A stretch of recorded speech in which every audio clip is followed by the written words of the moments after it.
My brother pulled a surprise proposal on my fiancée to prove she's just using me to get back at him, and now I'm crossing my fingers that his wild move hasn't scared her off. My 28 male brother Mark, 26 male, used to date my fiancée Jen, 26 female, a year ago. For context, they dated back in August 2022. They were only together for a month before he broke things off with her because he was bored of being in a relationship and never really wanted to settle down anyway. At the time they were dating I was in a different state, so I had no idea he even had a girlfriend, and I had no idea who Jen was until I met her. Jen and I met at a bar when I moved back in October and hit it off really well. She was easily the most beautiful and intelligent woman I ever met, and we met up a few times more before we made it official. Fast forward to December and I finally bring her up to my family and propose them meeting her at Christmas. They knew I was in a relationship, but I'm not the most open about my personal life, so I kept details about her to a minimum until I knew how serious we really were. My parents asked to see pictures and they started passing my phone around the dinner table. Mark saw it and blew up, calling me a shit brother for dating his ex-girlfriend, and he demanded I break it off with her. I refused.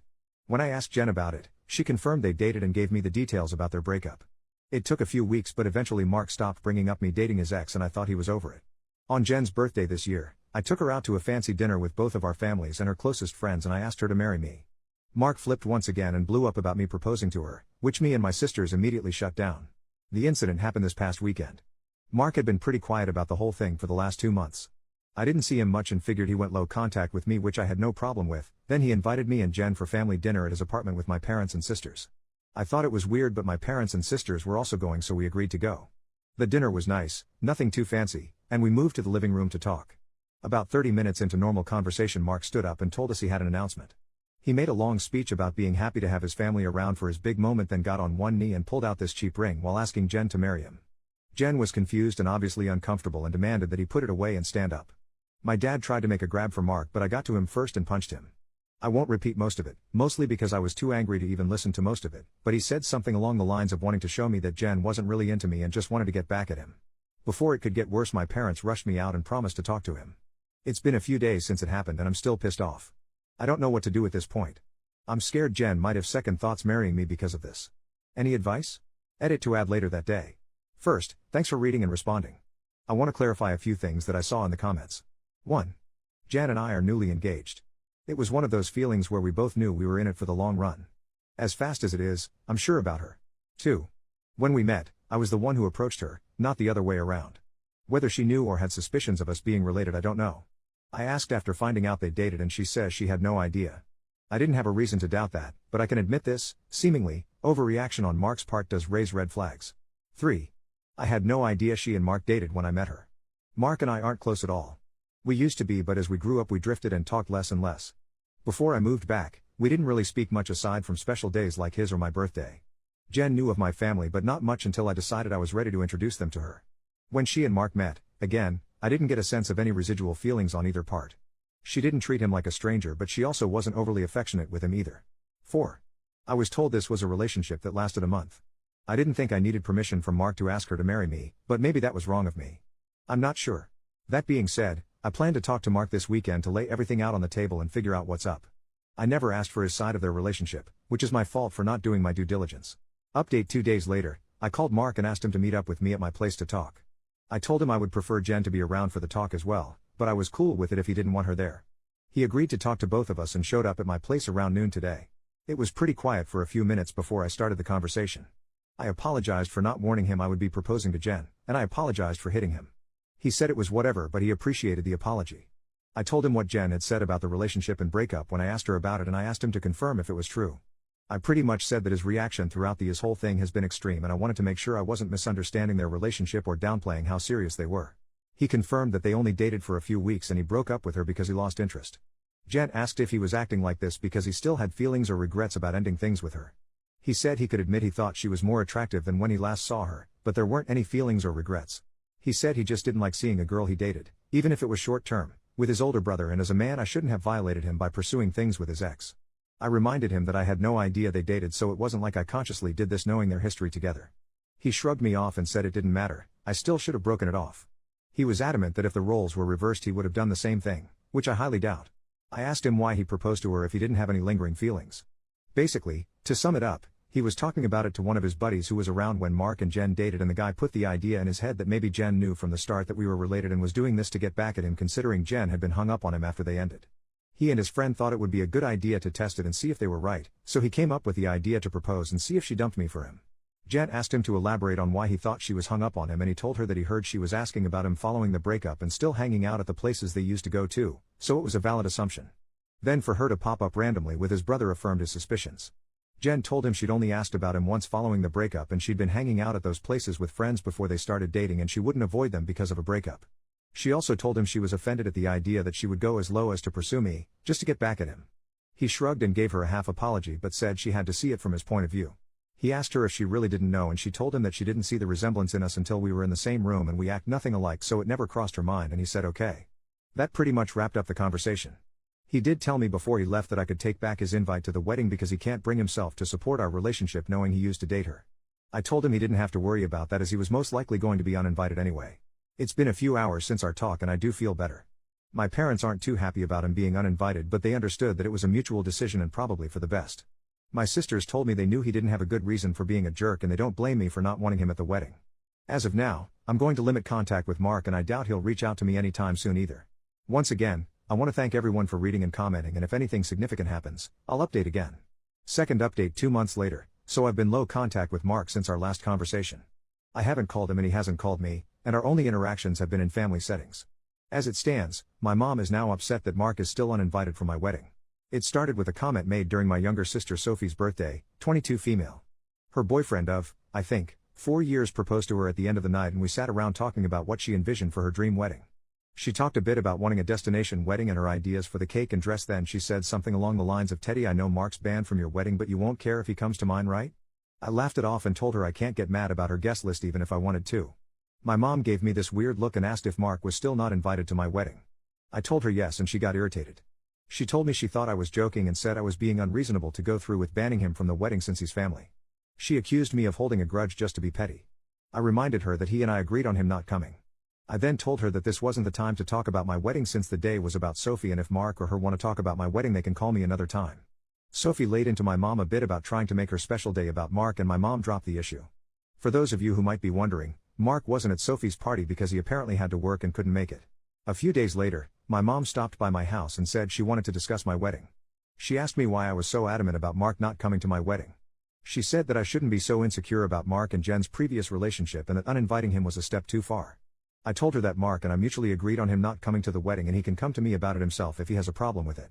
We got into an argument and she said that if I wasn't going to re-invite Mark then she would not be coming either because I'm ostracizing her son. I shrugged and told her if that's what she wants then she can toss her invite in the trash because I won't beg her to be there. She asked me if I would really be okay with her not attending and I told her it wouldn't be the first time she missed an event of mine because of Mark. She said I was being an off for throwing her past mistakes in her face and she stormed out. I then started getting messages and phone calls from her and a few family members about the whole situation saying I was in the wrong and urging me to invite Mark just to keep the peace. Jen's also been getting messages from my mom asking her to talk to me and get me to change my mind, but to my knowledge she hasn't been responding. So far, most of my mom's side of the family are standing in solidarity with her and not attending, while my dad and his side of the family, which is only my aunt and uncle and their 2 kids, agree with me and are still coming. My sisters are also still coming to the wedding and of course Jen's family too. Also, I talked to Mark about it and asked him if he had a problem with not having an invite. He said he uninvited himself in the first place and he doesn't get why they're making a big deal because he still doesn't want to go. He told me to leave him out of the fighting because he's not involved and he says he'd tell her the same. As of now, I'm back to being low contact with my mom, but my dad and I are still on decent terms. I'm still deciding on whether I'll re-invite my mom and her family, should they change their mind about the boycott, but the chances are low and I told my dad this too, which he understands. For now, Jan and I started looking into downsizing the venue since the guest list is significantly smaller. Update 3, my mom is uninvited from the wedding indefinitely. About 2 weeks after she decided to not come to the wedding, she stopped by and said she wanted to clear the air and talk about everything. We agreed and invited her in to join us for dinner. Jan made her a plate of food and I asked her if she was still planning on not coming to the wedding. She said that while she wants to, she can't get over me not inviting Mark because of a simple mistake. I reminded her that his simple mistake was proposing to my fiancée with me sitting less than 3 feet away from him, and she said it was just a joke. Jan asked her why she wanted to talk if she was maintaining the same stance on Mark coming to the wedding. She said she wanted to talk to Jen and she was hoping Jen would hear her out and talk me into inviting Mark again. She apparently assumed I was at work and she'd be able to catch her alone. Jen politely told her that she understood her thought process, but she wouldn't have had that conversation anyway without me present since this is about my brother. My mom made a comment somewhere in the lines of Jen being spineless and unable to have a conversation without me thinking for her, which started a pretty heated back and forth between the 3 of us before Jen told her to get out. She got up and started walking towards the door and my mom followed her still screaming at her. By this point she's yelling about her tearing our family apart. While Jen was unlocking the front door my mom grabbed her hair and pulled her to the ground still screaming. She hit her and tried to claw her face and I dragged her off of her and threw her outside. She banged on the door for a few minutes while I made sure Jen was okay before she left and called the both of us repeatedly. When I was sure Jen was okay I texted my mom and told her not to bother reaching out again because we'll never speak to her again. I called my dad and sisters and told them what happened too. My dad was surprised and tried to make excuses, saying she'd been stressed about this whole situation for a while. My sisters say they knew she'd snap eventually since she's always been a crazy bitch and they said they'd come make sure Jen is okay. I asked Jen if she wanted to press charges but she declined and said she only wanted to cut contact with her for good. I told that part was obvious but she should still talk to the police since she was physically assaulted but she doesn't want my mom to get arrested. My sisters and Jen's mom came by to comfort her thankfully so she's doing okay. My mom is blocked on everything until Jen says otherwise. I genuinely don't know what to do now. Jen doesn't want to go to the police because she'd feel guilty having her arrested over this, but my sisters and I want to convince her too, and I'd at least want documentation in case something happens in the future. Clarification and some background on my relationship with my parents. Some people were asking questions about my mom and my decision not to be open with Jen about my relationship with my parents. I figure I could give some background on why we're so strained. Like some of you said, Mark was the golden child. Mark was my mom's baby boy and she didn't do much to try and hide it. They didn't spend much time with my sisters and I like normal parents did with their kids unless they had to, but they'd spend time with Mark as often as possible like taking him out shopping while we stayed with a sitter, or bringing him home his favorite food and toys from the store when they'd shop alone. He usually got better things compared to the rest of us like new expensive clothes while ours were thrifted or new toys just for him compared to old toys we had to share with each other. If my sisters and I got gifts, they were for us to share, but my mom made it pretty clear that Mark's things were only for him and we shouldn't touch it. When Mark would screw up, I'd get punished for not being a good role model and showing him the proper way to behave. For example, Mark went through a phase of breaking his toys and I got the beating because obviously he learned the behavior from me. When he was 8, Mark got in trouble at school for trying to push a kid down the stairs. I was grounded for 2 weeks and told to apologize to the kid for not teaching my brother right. When I turned 13, I pushed for my parents to start giving me an allowance. They agreed as long as I did household chores like mowing the lawn, taking out the trash, raking leaves, etc. It was usually somewhere around $25 a week to help me start saving. Mark saw that I was getting money and he begged my parents for an allowance too. Instead of making him work, $10 of my allowance money was given to him each week because we were doing such a good job with our chores, that he never touched. Whenever I asked him to help, he'd tell me it's not his job to do chores so why should he bother. It was around this time that I started really distancing myself from my brother. By the time I entered high school, we only talked to each other when we needed small favors or when we absolutely had to. I got my first job when I turned 17 because I wanted to finally get my own car and make money that they couldn't force me to give to Mark. My oldest sister Maggie helped me start my own bank account and showed me how to properly budget and save my money. I got my first car at 18 after all of my hard work.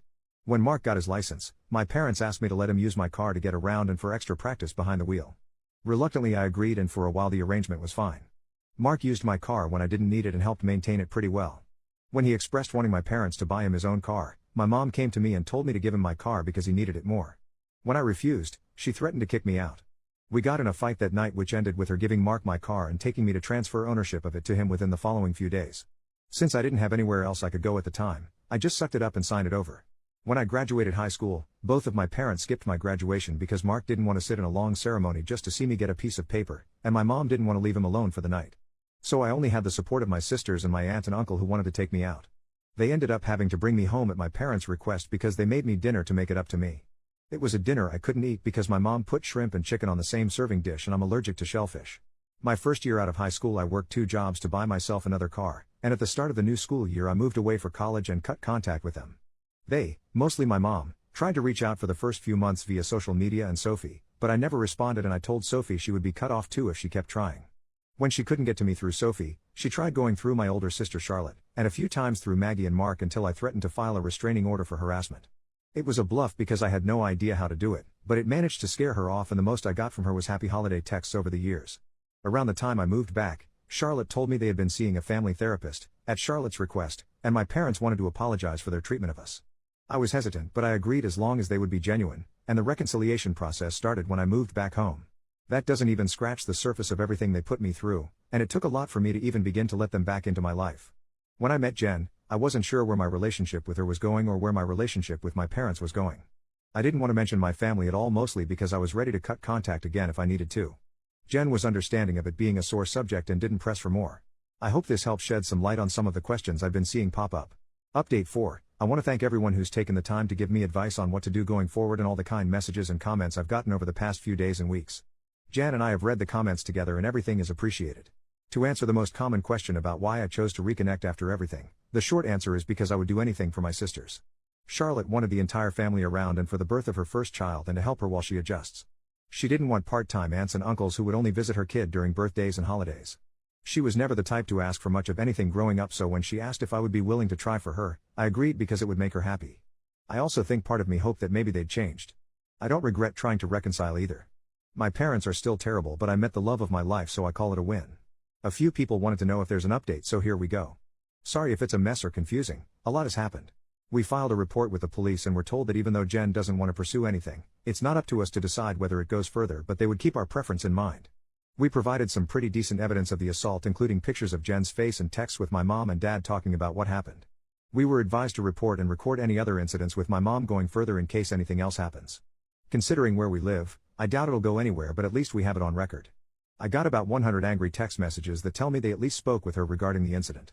My mom tried to corner me leaving my job and screamed at me about trying to ruin her life. She kept screaming that I was an awful son for trying to get her arrested over a small misunderstanding and she didn't understand what she'd done to deserve being punished like this. I told her that if she didn't like being in legal trouble then she shouldn't have hit Jen. She demanded I tell the police to forget the report, which I refused. I told her exactly what the officer said about it being out of my hands. She had a tantrum in the parking lot and hit me a few times, just on the chest and arm, before security intervened and dragged her off the property. I had to talk to my boss about the incident. Luckily she was understanding of everything going on after I explained what was happening. When I got home, I told Jen what happened. She was upset and asked that we discuss the plan with my family moving forward. It was a long talk, but we took the advice of some Redditors and decided to go completely no contact with my family aside from my sisters. We agreed that having them in my life is adding unnecessary stress for the both of us and we aren't even married yet. She told me she wanted to consider moving away and putting some distance between us and my family. She said that she tried to stay out of my family issues because it's not her place, but she refuses to put up with my mom and her behavior or my dad enabling her abuse. A lot more was said, too much to put in this post, but I agreed with her that they were more trouble than they're worth and I also don't want to put up with this anymore. I also agreed to go to therapy and she's helping me find a therapist. I decided to call my dad after our talk and let him know I would be going no contact. He didn't answer the first time I called, so I left a message asking to have a long talk. When he called back, he asked if it was okay for my mom to be a part of the conversation. I told him it was okay since she needed to hear what I had to say too. The conversation went about as well as you could expect. I told them both that Jan and I are cutting them out of our lives.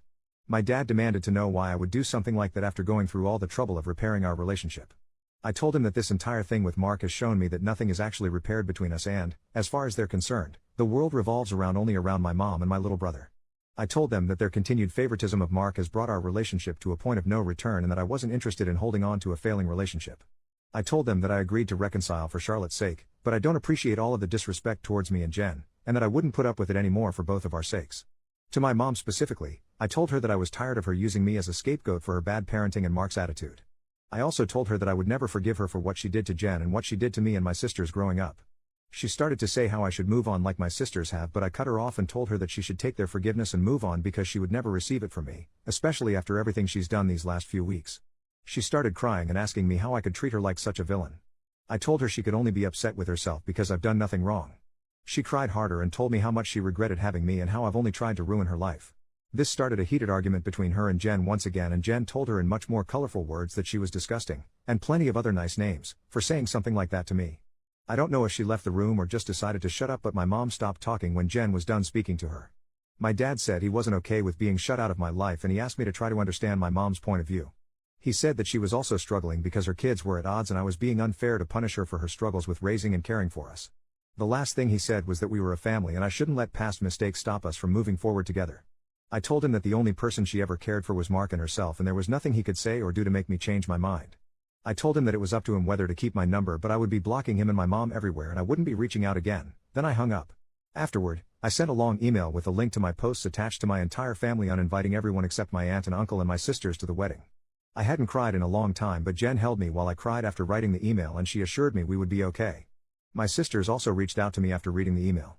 I apologized to Charlotte for not being able to continue reconciling like she wanted, but she told me it was okay and it's not my fault I had to cut them off again. The response from my family has been pretty mixed. Some are angry I aired out family issues on a public internet forum, while others are pissed at my parents because they never knew it was this bad. The last person I talked to about everything was Mark. He asked if I was cutting him off too, and I told him I wasn't, but I wouldn't be going out of my way to reach out to him either. He didn't argue and just wished me the best with the wedding, and we haven't spoken since. Right now, Jan and I are looking for a new place to stay. The plan is to move closer to Jen's brother. He lives about 3 hours from where we are now, and Jen and I like the city he's in. I spoke to my boss about transferring, and Jen is looking into the option of working 100% remotely or possibly finding a new job. And once again our venue's changed. Since the guest list is significantly smaller, my future brother-in-law is considering letting us use his lake house for our wedding. I don't plan to post any more about this unless the sky falls, at least not until the wedding, because I want to move on with life, but I want to thank you all for your comments and advice. New update 10 months later. Hey everyone, it's been a while since I posted here. Things have been busy, but I saw a few requests for an update. It's small, but here it is. I have a wife and a newborn daughter now. We found out Jen was pregnant around the time of my last post, so that pretty much kicked us into overdrive as far as moving away and starting fresh in a new place. I was able to transfer to a different location, and Jen found a new job here that lets her work remotely. We got married 4 months ago at her brother's lake house. We didn't plan to have the ceremony so soon, but we both didn't want to wait for the baby to arrive to get married. Jen also found a dress that she fell in love with and didn't want to get too big to wear it. It was a small ceremony with mostly her family present, but my sisters, aunt, and uncle did attend. I know some people probably wanted to hear about a huge blowout at my wedding, but it was easily one of the best days of my life. My daughter was born early last month. She's beautiful, happy, and healthy. Jen's also doing okay. The last stretch of the pregnancy was hard for her both emotionally and physically, but since giving birth she's been doing better. She's seeing a doctor regularly during this postpartum phase due to complications she had during the pregnancy, but so far there aren't any major health concerns for her. Besides complaining about the doctor visits, I don't think I've seen a frown on her face since we've brought our daughter home. As for my parents, I haven't heard from my dad, but my mom did reach out a few days after the wedding. Apparently my uncle sent them some of the photos they took at the wedding. My mom made a fake Facebook page and started spamming Jen and I with angry messages about excluding her from both the wedding and from Jen's pregnancy. She went on a lengthy tirade about being entitled to being part of her grandchild's life and about how unfair it was that she wasn't allowed to be present in our lives. She asked to come visit us, demanded we visit her, and even asked to be in the delivery room, all of which was quickly shut down by me. I screenshot everything and emailed it to myself in case I'd need it for a protection order in the future, then I blocked her. I haven't heard from her since, but I know she's been harassing my sisters to get us to talk to her. I don't know what, if anything, they're doing about it, but I did make it clear that we have nothing to talk about with her. For everyone wondering if Mark and I have been in contact, the answer is yes.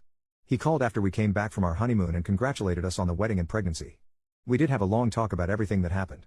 I won't go into detail, but we both got to say a lot, and he did offer both me and Jen what feels like a sincere apology for what he did. We've been texting a bit here and there since we talked. It's mostly just small talk and life updates, but he did invite me to have a drink with him next time I'm in town. I don't know if I'll accept it, but I told him I'd think about it. Thanks everyone for the support and well wishes you've all given us. Sorry if this update was all over the place. Edit, just to clear it up before anyone asks, Mark doesn't know where I live and likely won't know in the future. If he chooses to give updates about my life to my parents, that's his choice. I won't give him any details that he can pass on that would help them pop up unannounced. Unfortunately, even if we are able to form some sort of relationship, I'll never be able to fully trust him.